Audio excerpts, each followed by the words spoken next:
आदाब दोस्तों, मैं सुहेल फारूक हूँ और आप मुझे यूट्यूब पे देख रहे हैं। वीडियो शुरू करने से पहले घंटी का बटन दबा के मेरे चैनल को सब्सक्राइब कर लीजिएगा ताकि आपको आने वाली तमाम वीडियोस के बारे में बर वक्त इत्तला मिल सके। पहली चीज तो ये है कि एक न्यूज मेरी नजर से गुजरी। I couldn't find it again on the internet. Twitter पे थी और फिर मैंने इतनी एफर्ट भी नहीं की उसको दोबारा देखने के लिए, लेकिन वो मेरे पास मौजूद थी न्यूज और मैंने उसको सेव किया हुआ था अपने अपने फोन में। वो ये थी कि पाकिस्तान में क्रिश्चियन कम्युनिटी ने किसी जगह पे कोई मीटिंग की है और उसमें उन्होंने अपने क्लरिक्स को भी बुलाया हुआ था और फिर जो कुछ उनके पॉलिटिकल लीडर्स थे उनको भी, कुछ इन्फ्लुएंसर्स भी थे, कुछ दानश्वर जो हैं क्रिश्चियन कम्युनिटी के, उनको भी बुलाया हुआ था। And they were trying to decide the age of girls for getting married. अच्छा, मजे की बात तो ये है कि एज डिसाइड कर रहे हैं लड़की की, लड़के की एज डिसाइड नहीं कर रहे। इससे पता चलता है कि उनको प्रॉब्लम कहाँ पे आ रहा है। उनको प्रॉब्लम जो है वो लड़कियों के केस में आ रहा है और वो प्रॉब्लम जो है वो इमिनेंट है, जिसके ऊपर पिछले दिनों फाइनली इमरान खान साहब ने भी अपना मुंह खोला था। उन्होंने हिंदू लड़कियों के बारे में और मिनॉरिटी लड़कियों के बारे में बात की थी, क्रिश्चियन लड़कियों के लिए स्पेसिफिकली बात नहीं की थी। अभी पिछले दिनों में एक और इंसिडेंट भी हो गया, शायद वो भी मैं उस पर कोई बात करूँ, वीडियो बनाऊँ। अभी ये है कि वो अपनी लड़कियों को प्रोटेक्ट करने के लिए एक एज बनाना चाह रहे हैं और I it looks like this के they are going to get the assistance of the canon law and to put that canon law into the court. वो पहले भी मौजूद है, जो क्रिश्चियन शरिया लॉ है उसको कैनन लॉ कहते हैं। और उसी की वजह से पाकिस्तान में जो है वो क्रिश्चियन सफर भी कर रहे हैं, क्योंकि उनको अगर डिवोर्स लेनी पड़ जाती है या कोई इसी तरह की कोई और ऐसी चीजें जो कि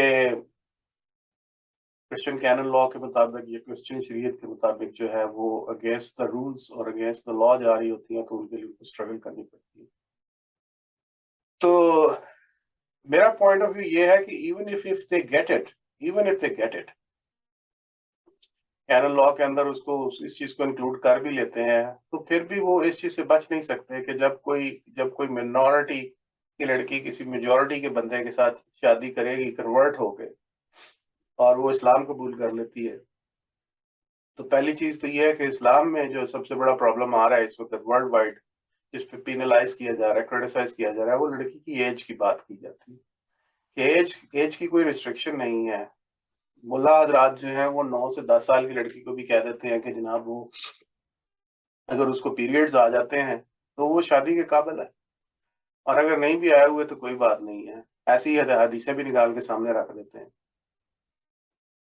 और दूसरी सूरत हाल ये भी होती है कि जब वो कन्वर्ट हो जाती है, once once you are converted then, तो सारी जो सिचुएशन है वो पाकिस्तान में जो है वो चेंज हो जाती है।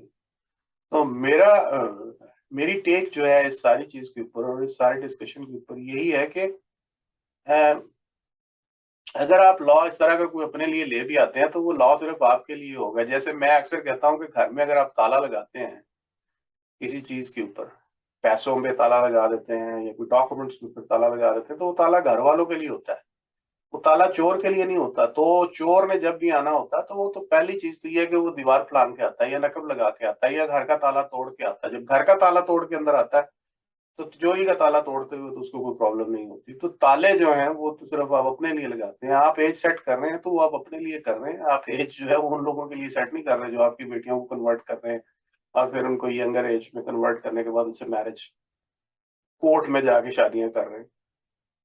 तो ये मेरा नहीं ख्याल कि ये चीज जो है ये काम करेगी।